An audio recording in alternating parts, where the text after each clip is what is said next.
Hey, that's the Views podcast. It's Jason and I. I'm David, and that's Jason. Jason's 45 or 44. Just keep adding the years. That's great. I lost track after 1990 when he hit 20, and I'm 21. I'm 21. That's not what I mean. I've got my whole life ahead of me. I didn't throw my life away with drugs and alcohol.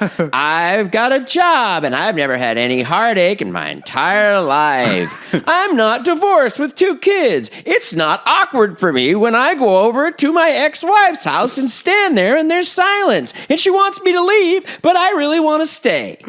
Speaking of that, I think we brought this up on the podcast a couple of times. On the podcast, sorry.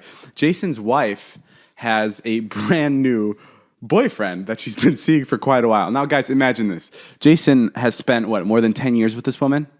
Yeah. Okay, and now she has a boyfriend. Yeah. And the other night I needed to shoot, and Jason couldn't come hang out and shoot because he was babysitting his kids because his ex-wife was on a date with her boyfriend. Just put that all together. Imagine you spend so long with someone, and then to break up, and when you're like, okay, I'm going to get over this person, you have to come back Friday night to babysit their kids as they go smash another person. That's so stressful. And she was late to coming back, which only makes me think. She was having fun. Yes, exactly. And that scares me. No, she wasn't late. She said she would be. She was right on time. Yeah. You're impatient. You're an impatient person. I'm mature, David. I'm a mature person that knows how to deal. I'm a real life person. No. Let me say this. I'm real life. Let me give you credit. Yeah. You have insane maturity to be able to deal with something like that. I mean, that's insane, dude. If my girlfriend, if I was with Liza and we broke up, and I had to take care of her dog while she's out with a new guy having the time of her life, I would lose it, dude. There's no way I'd be able to function.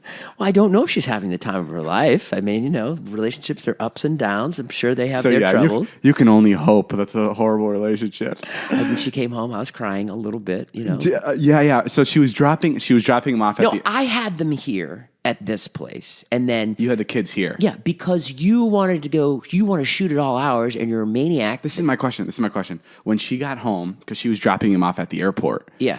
Was she crying?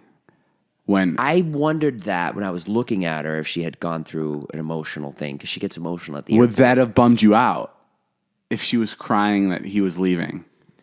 That would have only if she felt sadness that I would feel bad for her that she missed him. Really? Yeah. If you came to my car after babysitting your kids and your wife's home, and you're like, dude, Marnie was crying, or my ex, am I allowed to say her name? I just said it. I mean, you just said it. It's fine. I'll probably take it out, but go ahead. You can say her name. It's fine. Yeah, it's a name. Anyway, if you came to the car and you were like, she was just crying about this, about dropping her new boyfriend off, I would start crying. For me. Yeah. I'd be so stressed out. I'm not. I don't think of it like that. I know you don't. I think that's our age difference. 100%, or it's something that you were born with. I don't know. It's insane. Okay, well, imagine it this way. Okay. Imagine it was your other girlfriend that you broke up with, not Liza. Have you ever had another girlfriend? I've had one girlfriend. Okay, so say it's her. Okay. So say you guys had a cat, and we did. How did you know? 2 15-year-olds. Sparky. Let's say you're home on Thanksgiving. Yeah. And she's like, David, I've got to go out. Can you watch this cat? You'd be like, yeah, no problem. Okay, you're right. You're right. You'd be fine with it. But the only girlfriend I had, I dated. You've only dated 2 girls in your life. The only girlfriend I've had is I dated her for 30 days, a month. So I was never in love with her. So I never had Oh, so that's I never shared kids with her. I never got that far in my relationship. I never got married to her. You know what I mean? But you must have enough perspective to say to yourself, if you were in love with her, that you'd be over it, right? I mean, I understand your point of view, but you're not looking at it in a fully rounded way. I get it because I'm over it. My favorite part. This was in my vlog on Wednesday or Monday or whenever it was. I asked Jason. I'm like, Jason, but the good news is that your ex-wife is probably really jealous that you sleep around with all those 20-year-olds. And then Jason gives it a moment. He's like, I don't know, man. She's not really the jealous type. When I was totally kidding. I don't know who would be jealous of that situation. But no, that was my favorite. But I'm really glad that Jason is Jason's getting through this really easily. Yeah, I mean, it's been 2 years, David. It's okay, dude. You don't have to tear up. You don't have to tear up.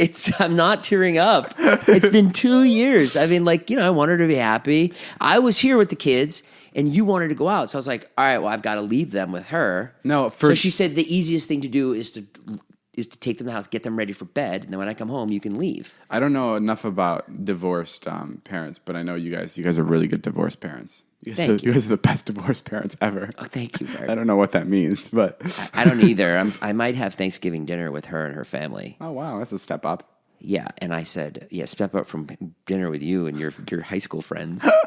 Yeah, didn't want us there. Slam the door in our face. My favorite is last year. My family was out of town for Thanksgiving, my hometown. So I took Jason with me to my hometown. Keep in mind, Jason has 2 kids. So for Thanksgiving, he came and spent it with me, a 20-year-old at the time. Because they were with Marnie, and I was free. They were with his ex-wife, and Jason was free. And I had Christmas. She has Thanksgiving. And everybody in my hometown, because I brought him to all my friends' house, because we were there for like 2-3 days. What did they say? They were like, does this guy have a family? And I'm like, yeah, it's complicated. I don't want to get into it. Just imagine, Jason. You said that. Which one of your friends? Literally, I swear on my life, all of them. Like, all of them that, like, they were just like, what's wrong?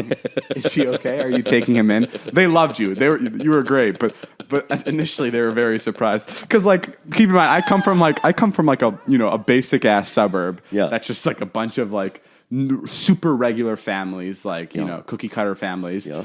And then I walk into my friend's house that I've known for 5-6 years, and I walk in with a man who is the parents' age. And like, it's not that weird for me, but I can't imagine how it is for Jason. Like, Jason's like, oh, hey, Mr. and Mrs. Salerno. We're going to go let off some bottle rockets down by the lake. We're going to go play foosball and play some air hockey later. What time does Eric need to be home? I was wondering if maybe you guys can go buy us some beers.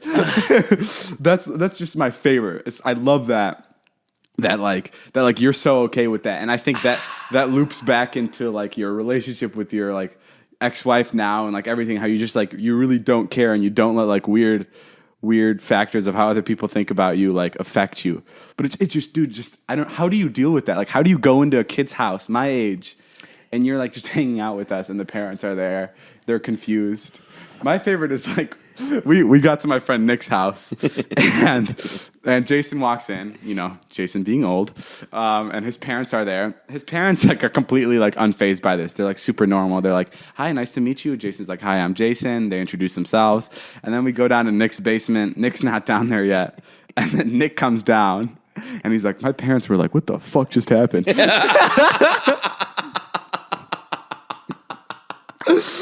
And I'm like, Nick, where were you? And he's like, I had to explain to them what the